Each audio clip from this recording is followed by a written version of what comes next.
This is who I was, but it's definitely not who I am. Welcome to Vegas Prison Stories. So today we're going to cover the attempt murders and the conspiracy to commit murders in the indictment, the 2019 Aryan Warriors indictment. We're going to go through quite a few of the people that were charged in this. I'm going to revisit right now though, because I didn't have the knowledge of how to put a video into my videos, but Frank laced me up from Frank's Positive Vibes. Thank you, Frank. Here is the arraignment for Bullwinkle, who I talked about on the last video, but it's such a good arraignment. It's kind of got a little bit of comedy to it, a little, if it wasn't so serious, it would be very funny. So enjoy this little clip first.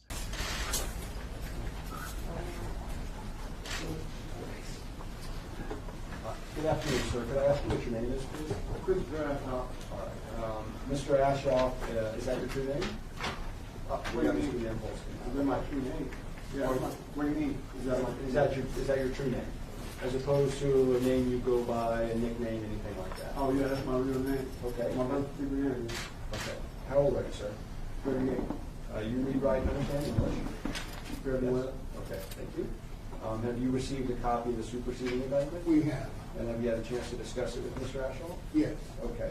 Mr. Ashoff, I believe in that superseding indictment that you're charged with 2 counts of murder with use of a deadly weapon, 1 count of robbery with use of a deadly weapon, and 1 count of racketeering. So 4 felony charges, correct? That's correct. That's correct. Okay. Sir, how do you plead to those 4 charges? Not guilty. Okay. Are you all going to invoke or waive your right to speak at trial? My lawyer says invoke. Okay. Now that we got that out of the way, let's talk about this next part of the indictment, the conspiracy to commit murder and the attempt murder charge. Here's what evidence they do have. Here's what we know. They have wiretaps. It is mostly wiretaps, and that's according to the prosecutor in this clip. I'm assuming if you're telling them to bring a 64 gigabyte flash drive, it's a fairly voluminous amount of discovery. That's correct, Your Honor. Okay. Mostly documents, or does that include photographs, videos? I'd say it's largely audio from wires. Okay. And they also have at least one witness out of this conspiracy that has testified. How do I know that? Because I got the court transcript. I got the transcripts from the interrogation of this witness that was involved in this plot. And we'll go deeper into that, and I'll kind of show off a little bit of it here and there. I'm not just going to put them right out on Front Street, although I would love to, because this is kind of a personal video for me. But I'm just going to call this person Garbage Pail Kid. Now right here, as you can see, Zachariah Little Dog Lutz, Richie Rich Manning, Eric E. Rasmussen, and Gary Bro Kingsland allegedly conspired to kill Francis Jennings. Now, I couldn't really find anything about how this went down, but I got to be honest, I didn't really dig so far into this charge specifically because I don't know who Francis Jennings is. I don't know what that was all about. I'll dig a little bit deeper here and there. Maybe it'll come out, maybe it won't. We'll see. So as I dug deeper into this, here's the one charge that stood out to me. This is the attempt murder and conspiracy to commit murder on John Turner. It says here, on April 2nd, 2019, Little Dog, Richie Rich, E. Bro, along with Thomas Temper Reinhardt, Michael Little Mikey Cafano, and Corey Hooper allegedly conspired to kill John Turner. Now, JT is my friend. If you watched the Josh Nichols video, JT is the one I was talking about that fought Josh in my house. JT lived with me for 2 years. This makes it very personal for me. Now, JT is also a known tipped up member. He's one of them dudes. So as soon as I see his name, and I know JT, I know he's a stand-up guy, now I gotta know more. I gotta know what happened at least. I really want to know why it happened, but we'll settle for at least what happened for now. So of course, Rick being Rick, what do? I start pounding the pavement. I start looking. Who can I talk to? who can I get anything from? I'm not going to say where I got it, of course. I'm not going to say any of that. So don't come at me sideways or asking me where I got it. I'm never going to give up that information. Just know I got it. So what we have here is the court transcript for the police interrogation of Garbage Pail Kid, one of the people that were involved in this plot. So what happened is Garbage Pail Kid got themselves arrested on a different charge. Of course, Garbage Pail Kid, when they're brought all of this evidence that this indictment is coming down, quickly turned on everybody, gave up the entire game, sold everybody out to save themselves. Basically, they cut a deal saying, I'll tell you everything, you don't charge me or convict me in this indictment, and I'll take my shot with the charges, the fresh charges that I was arrested on originally. And of course, the government was very happy to hear what they had to say. So obviously the feds are listening. They got everybody's phones tapped. That probably includes JT. That definitely includes all of the people that are named in this indictment. As we saw before, this is where the bulk of the information came from for the feds. This is people talking over live phones about things that probably they should not have been. So on April 2nd, the feds intercept a phone call. The phone call is from Bro to Richie Rich. Bro lets Richie Rich know that Garbage Pail Kid had just gotten off the phone with JT. JT had asked Garbage Pail Kid if they wanted to come over and kick it at the tattoo shop. There was nobody there with JT, and JT, you know, low-key probably just wanted somebody to hang out with. You know, I'm guessing that it was well known between this group that there was some sort of beef going on with JT. So Richie Rich immediately takes the phone, calls everybody up, calls the whole crew, everybody meet at Little Dog's house. So everybody meets up, Richie Rich puts in the order. JT has to be booked. JT has to go. Bro, being the prospect, that's going to be his work. That's going to be his job. He's got to make his bones somehow. So, of course, Bro is next in line. He's the one who's going to have to do it, but they're all going over there together to do it. So at this time, Richie Rich gives Garbage Pail Kid a car. Says, take this car, go over there, hang out with JT. We're going to follow you using the Facebook app, Find My Friends, basically. And that's what they did. They used the Facebook app to follow each other and GPS and to message each other. Not the best thing in the world to do. Now, when Garbage Pail Kid gets there, they immediately, you know, start kicking it. What's up? Hi. How have you been? Blah, blah, blah.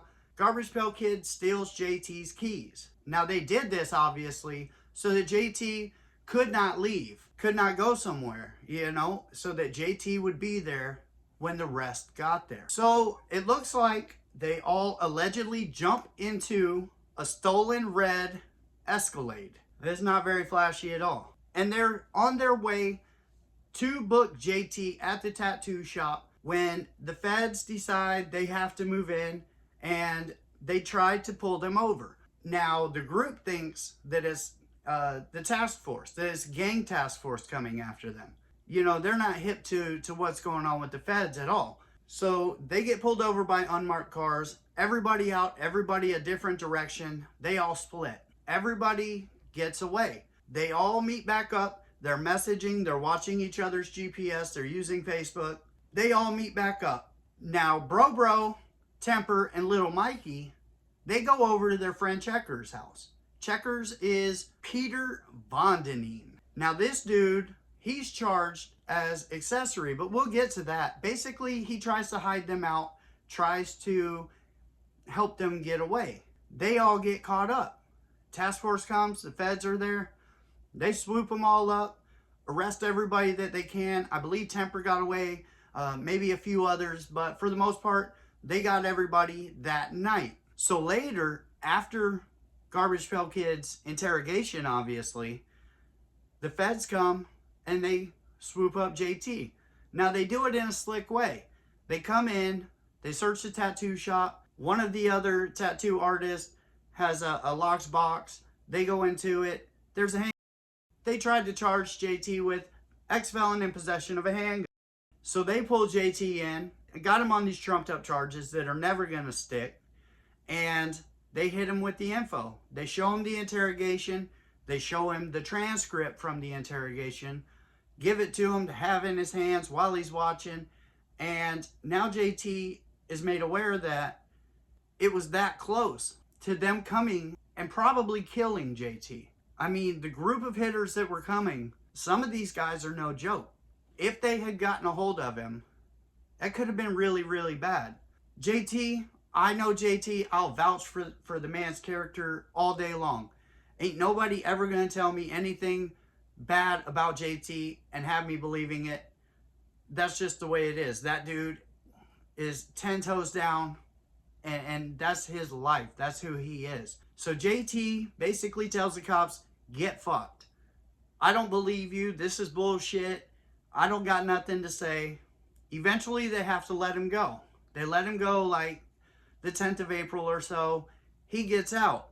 But he gets out with the knowledge of what had happened, that they had come for him. Now, also in this indictment, on April 15th, 2019, they alleged that Little Dog, Richie Rich, Bro, Temper, Little Mikey, and a woman named Tara Morris, and now the man the government claims is the top horn holder for the Aryan Warriors, Robert Coco Standridge, all conspired to kill Jenna Crank.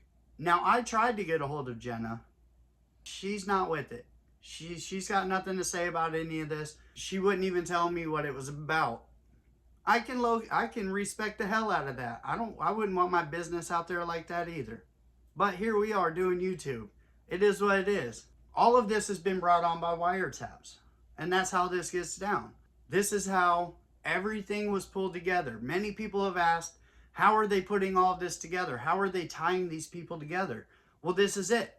It's wiretaps. It's people turning over, rolling over, and giving testimony and testifying. Here you have it.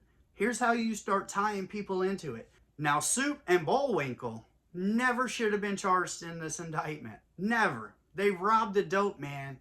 They did what they did. They robbed the dope man's friend when he came looking for the dope man. And then Soup stuck like a homeless guy or something.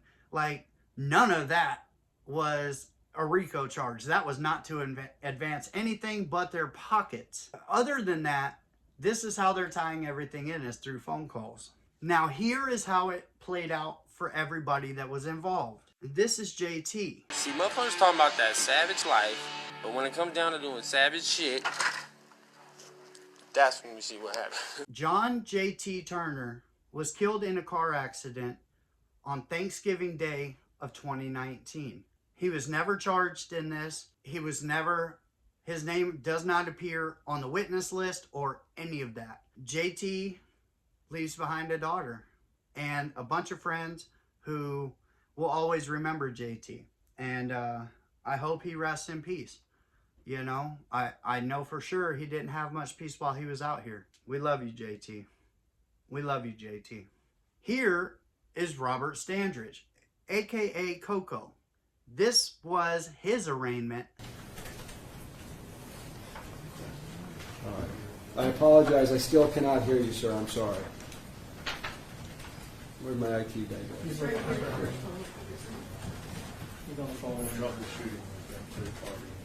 All right, shut it down again. We'll get back to Mr. Standridge. Mr. Standridge, how you doing? I gotcha. Yes, thank you very much. All right, is Robert Standridge your true name? No, my true name is Paul Joseph Souza. Thank you. How old are you, sir? 37. You read, write, and understand English, correct? Yes, sir. And did you have a chance to discuss the indictment with your attorney, Mr. Durham? Yes. All right. You're charged in that indictment with one count of conspiracy to commit murder and one count of racketeering. How do you plead to those two felonies? And not guilty. Do you all wish to invoke or waive your right to speedy trial? I'd like to waive. Okay. Yeah, that discussion? Okay, great. We're going to go ahead and set the trial date right now, Mr. Standridge, for November 4th, along with everybody else. And we're going to set another status check for October 16th. so that your attorney can pick up the discovery and look into getting any writs filed if they want to challenge the evidence at the grand jury. And then when we come back on October 16th, there can be further discussions about the trial date, okay? All right, sir? Yeah, sounds good, thank you. All right, do you want to be present by video on October 16th, or do you want to waive your presence for that? One more time? So on the status checks, a lot of times what we're dealing with is just scheduling issues. It's not anything really substantive to your case. So a number of the defendants have waived their presence at the status checks. But if you want to be present, we'll make sure we get the video hooked up again for you. Yeah, if my son feels I need to be president, then I'd like to be president, but if he doesn't feel so, I'm all right with waiving it. Okay. Mr. Durham? Judge, I don't think he needs to be present if it's just a status hearing. Okay, so your attorney indicated that he doesn't think you need to be present for the status hearing. So at any time moving forward, if you want to be present after you discuss it with your attorney, we'll make sure to get it set up, okay? Yeah, all right, sounds good. All right, thank you. Thank you, Judge. All right, All right, thank you. You have a good day. you too. IT guy. Now, he has been charged with 2 counts of conspiracy to commit murder and 2 counts of racketeering. Wouldn't you know it? This guy's been sitting up there doing his time, and all this just lands on his lap. He has pleaded not guilty, and he has a trial date set for January 2023. It should be interesting to see how this plays out. I can't imagine many people can testify against Coco saying that he told them to do anything, because that would be bogus. He's not just out here calling a bunch of people telling them what to do. That doesn't make any sense. I think that they just saw a shot to go after somebody that they considered to be one of the heads of the tip, and they took that shot and they added him onto it. Maybe I'm wrong. I don't think that man's going to say anything over a phone that's on a wall in prison. That's all I'm saying. Now, Coco is currently being held in Ely Max in Ely State Prison, and that's on completely unrelated charges to this. He has a mandatory release date of April 2028. Depending on how this goes, he could be out in 2028, or they could somehow stick this to him and then add years to it. So as of right now, 2028 is his mandatory release date. He is 40 years old, and he is absolutely innocent until proven guilty. He's the one man I just don't see how I don't see how they have him tied into this. Him, Soup, and Bullwinkle. But, I mean, Soup and Bullwinkle, they did what they did. There's cameras, there's, phone GPS, there's all of that got them nailed down to the thing they did. This man, I don't know. Sometimes some people just have buzzard luck, man. It's horrible. Now, Zachariah Lil Dog Lutz. Lil Dog. He's the one that they showed the picture of saying that he started the riot. He's currently in Clark County Detention Center fighting this case. And here's the list of charges that he is facing. It is much heftier. He's looking at 1 count of the attempt murder on JT, 1 count of racketeering, 3 counts of conspiracy to commit murder, 2 counts of possession of a scanning device or re-encoder, 82 counts of possession of documents or personal IDs to commit forgery or counterfeit, 1 count of establishing or possessing a financial forgery lab, 1 count of intent to utter fictitious bills, notes, or checks. So he's probably, I'm not even going to say what he's probably out there doing, because he's still facing a trial on this. So I'm going to keep my mouth shut when it comes to that. Allegedly. 19 counts of forging a credit or debit card with intent to defraud. Boy, they're nailing this poor dude. Jesus. And 1 count of obtaining or possessing a credit card without the credit card holder's number or name, permission, consent. There, we nailed that one. Fuck, I don't know why I couldn't read it. I'll tell you why. Because I am literally going dizzy looking at all of these charges. I can only imagine what he felt like having to stand there and listen to each one of these counts be read out one by one. There's 82 of the one charge. This dude must have sat there for 45 minutes while some lady is also going dizzy having to read these charges. My head hurts. That is a total of 111 felony counts. By far, Lil Dog Lutz is catching every bit of the rage in this. He is there on him for this one. Now, of course, it goes without saying, he is definitely innocent until proven guilty. He is 41 years old, and he has a trial date that's set with Coco Standridge. They're both going to stand trial together, and that's January of 2023. We will definitely be watching to see what happens in that. All right, so this is Richard Richie Rich Manning.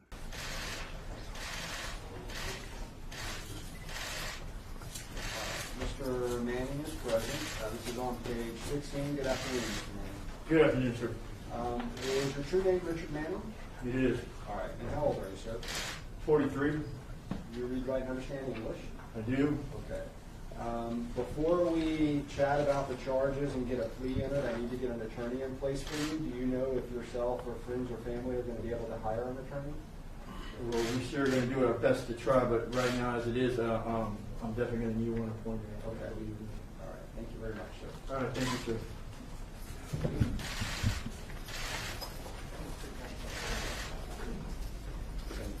In the indictment, Richie Rich has been charged with 1 count conspiracy to commit murder of Francis Jennings, 1 count of conspiracy to commit murder on JT, 1 count of the attempt murder on JT, 1 count of conspiracy to commit murder on Jenna Crank, 1 additional count of conspiracy to commit murder, which I can't find out about.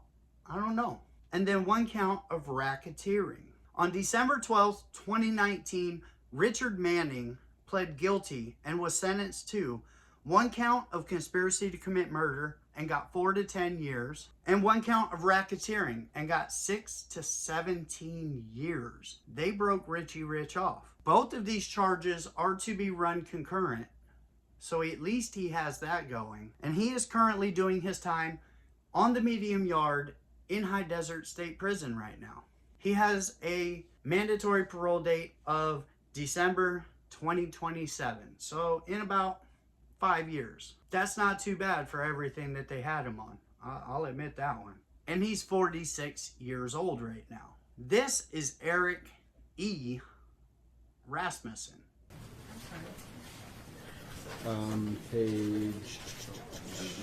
Page 7. All right, Mr. Rasmussen is present in custody. This is on page 7. In the indictment, E was charged with 1 count of conspiracy to commit murder, another conspiracy to commit murder for trying to kill JT, 1 count attempt murder on JT, and 2 counts of racketeering. I had heard somewhere the judge was talking to one of the prosecutors, and they were talking about bringing down Coco and bringing down E. And in that, they said, well, we have one that is in Ely. We have one that's in Ely, and we have one that's in Lovelock. I know where Coco's at. So that goes, powers of deduction. Ely and Coco over here, Eric Rasmussen, E, and Lovelock over there. So that means that he is on a PC yard. Why would he be there? Well, I can't find this guy. I can't find him anywhere. I can't even find this case under his name in the court. It's like he's a ghost. I'm not going to put it out there and say he did or did not do something. I'm simply stating that that man is not in the NDOC. His court case is no longer in the in the district court database. He's not in Fed holding. He's not in the feds. He's not in the Clark County Detention Center. He is a ghost. He's gone. So there's that. It's just very peculiar. 23-man indictment, 47-page indictment, 152 charges. Everybody's in it. Even the people that have testified like Garbage Pail Kid are still, you can find them. But E, just gone. As for Gary Bro Kingsland, Gary Kingsland, Gary Kingsland Jr. Thank you. Is that your true name? Yes, sir. And how old are you, sir? 32. You also read, write, and understand English? Yes, sir. Thank you. So, Mr. Kingsland, are you or any of your family members or friends going to be able to assist you in hiring an attorney? Oh, no. Bro was charged in the indictment for 2 counts of racketeering, 2 counts of conspiracy to commit murder, 1 count of attempt murder on JT, 1 count of establishing or possessing a financial forgery lab, 2 counts of forgery of a credit debit card. Now, August 20th, 2020, Bro was convicted or took a plea deal for 5 to 15 years on a single charge of racketeering. Not too bad. I mean, it is what it is. He is currently being held in High Desert closed custody. He has a mandatory parole date of 2027, January of 2027. So like 2.5 years from now. He's only 35 years old. Thomas Temper Reinhardt. This is one of the harder ones. I could not find his arraignment video at all. I do have his picture, of course. Whatever. Anyway, so in this indictment, he was charged with 1 count of attempt racketeering, 4 counts of conspiracy to commit murder, 1 count of attempt murder on JT, and 2 counts of racketeering. Thomas Temper Reinhardt took an Alford plea, which means that basically he's not pleading guilty, but he concedes that the prosecutor has enough evidence to maybe convict him. It's a weird thing. So he takes this Alford plea, and he is sentenced on a single count of attempt racketeering, and he gets 4 to 10 years. That's not terrible. He has an out date of July 2026. So he's looking at another year and he'll be out. He got 4 to 10 on that one. You know, he's 36 years old, I think. Corey Hooper. She was charged in this indictment for 1 count of conspiracy to commit murder, 1 count of attempt murder on JT, and 1 count of racketeering. Now, Corey Hooper was caught in a case that is completely unrelated to this RICO indictment. She is in prison right now, but not for this RICO. She's in prison for 1 count of coercion and 1 count larceny. On October 14th, 2021, she took that plea deal and she got a 1 to 5 for the coercion and she got a 2 to 5 for the grand larceny. The judge stacked that against her. So basically it's a 3 to 10. Still nothing. Nothing in comparison to anything anybody else is getting. And she doesn't have a single charge on her record from this RICO. She is currently being housed in the Florence McClure Women's Correctional Center in Las Vegas. She is 42 years old. Now this is Michael Cafano, aka Little Mikey. Now Little Mikey was charged with 1 count of possessing a stolen vehicle, 1 count of attempt racketeering, 2 counts of conspiracy to commit murder, 1 count of attempt murder on JT, and 1 count of racketeering. On December 24th, 2019, Little Mikey took a plea deal and pled guilty to 1 count of possession of stolen vehicle, in which he got 12 to 30 months. Not terrible at all. 1 count of attempted racketeering, and he got 36 to 114 months for the attempt racketeering. Roughly that is 3 to 9.5 years. And that's an aggregate of 48 to 144 months, or 4 to 12. So right in there with what everybody else got. Little Mikey is currently doing his sentence in Ely Max, and he has a July 2025 mandatory out date. Little Mikey is 26 years old. And this man is Peter Checkers Vondeneen. Boy, that's a fun name right there. And did I pronounce your first name Peter? Yeah. All right, Mr. Vonderman, and then Michael Cafano. Cafano, thank you. And Mr. Vondenen, do you know if, well, first off, is Peter Vondenen your true name? Yeah. All right. And how old are you, sir? 35? You read, write, and understand English? Yes. All right. And then, Mr. Cafano, how old are you, sir? 23. And you also read, write, and understand English? Yes, sir. And Michael Cafano, your true name, sir? This sad sack right here, poor fella, poor fella. Now he was charged with 1 count of attempt racketeering, 1 count racketeering, and 1 count accessory to commit murder. That's obviously in the JT case for him trying to hide them. I'm guessing maybe he lied to the cops about it. That's all that makes sense to me. Or they just really wanted to just get everybody. I think there was 23. I mean, that's a very significant number for a white group. I bet they had 22 and they said, you know what? This dude who had them in his house, we're going to get our 23rd right here. This poor dude right here. He looks lost. He looks lost in his arraignment. His head is down. He is begging his lawyer to talk to him. At one point, he talks to somebody else's lawyer and she's like, you'll have to talk to your lawyer. I don't represent you. Thank you, Jeff. Get to talk to you after. No, you're going to talk to your attorney. I don't represent you. All right. Miss Lobos. So on April 16, 2020, he took a plea deal. And that was for a single count of attempt racketeering. And they gave this poor man 3 to 8 years. I feel bad for him. After seeing him in court, and you see these stone cold, you know who is actually someone's, and you see this poor fella coming in, poor guy. That's okay. That's okay. He'll get him some tattoos. He'll have lots of love on the yard.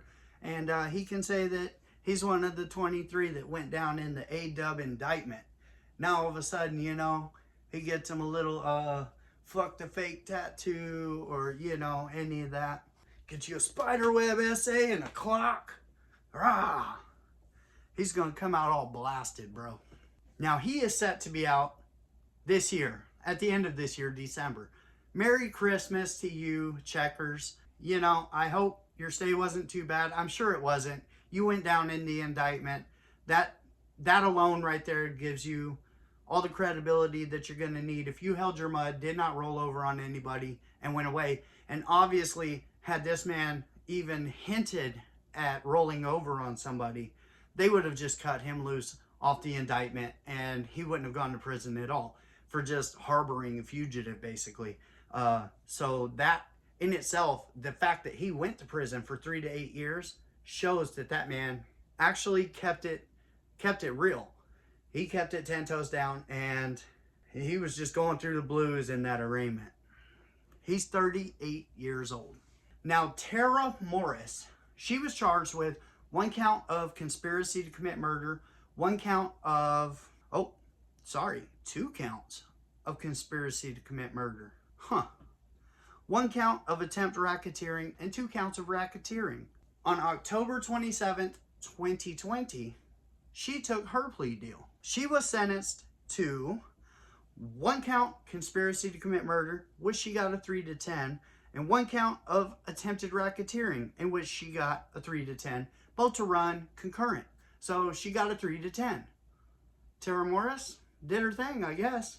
She's probably one of the few that we've gone through, one of the 2 women that we've gone through, who obviously held her mud.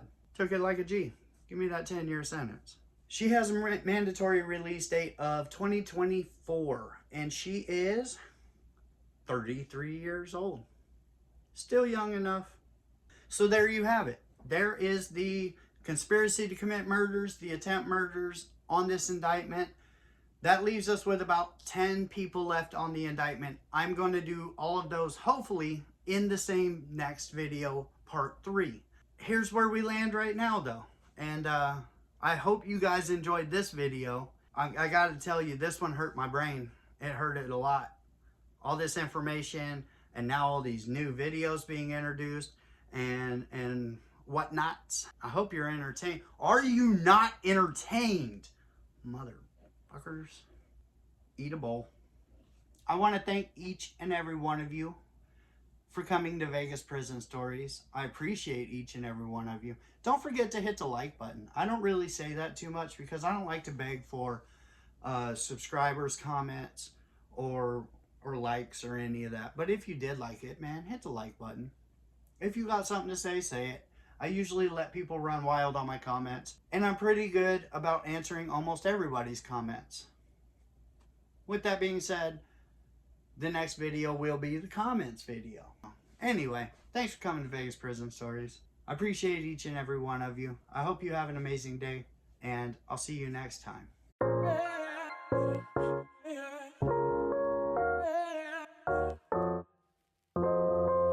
This is who I was, but it's definitely not who I am. Welcome to Vegas Prison Stories.